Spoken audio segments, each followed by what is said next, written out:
Tonight, in a stunning shift for Republicans, the most consequential and controversial Senate leader in modern history announcing he's stepping down.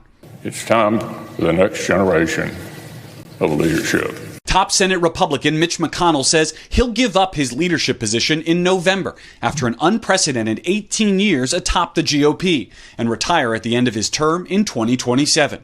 At times, emotional. I love the Senate. It's been my life.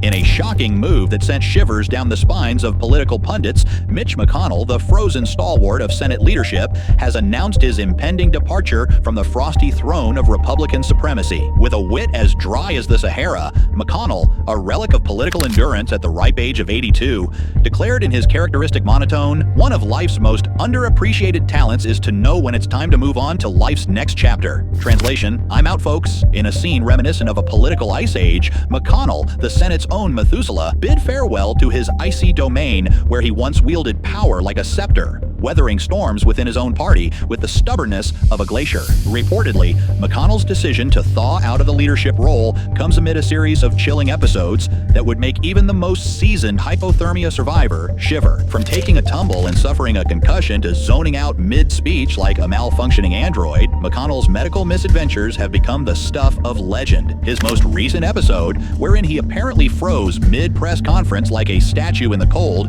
prompted Capitol physicians to suggest he might be experiencing brain freeze. Sorry, I meant dehydration, but not everyone's buying the dehydration diagnosis. What are my thoughts about what? Running for re-election in 2026.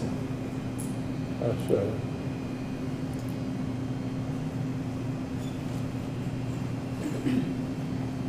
Did you hear the question, Senator? Running for re-election in 2026?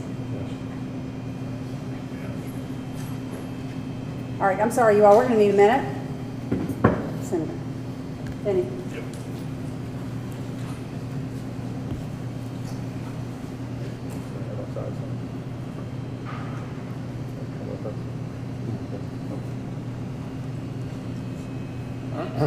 okay.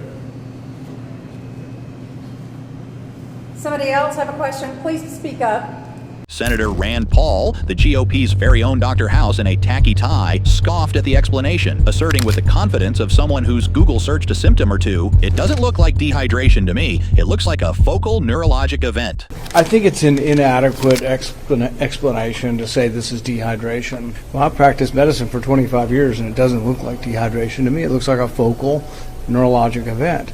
In the frigid world of politics, McConnell's departure marks the end of an era, leaving behind a legacy as cold and unyielding as a polar vortex. As for what's next for the Republican Party, well, let's just hope they have some antifreeze handy.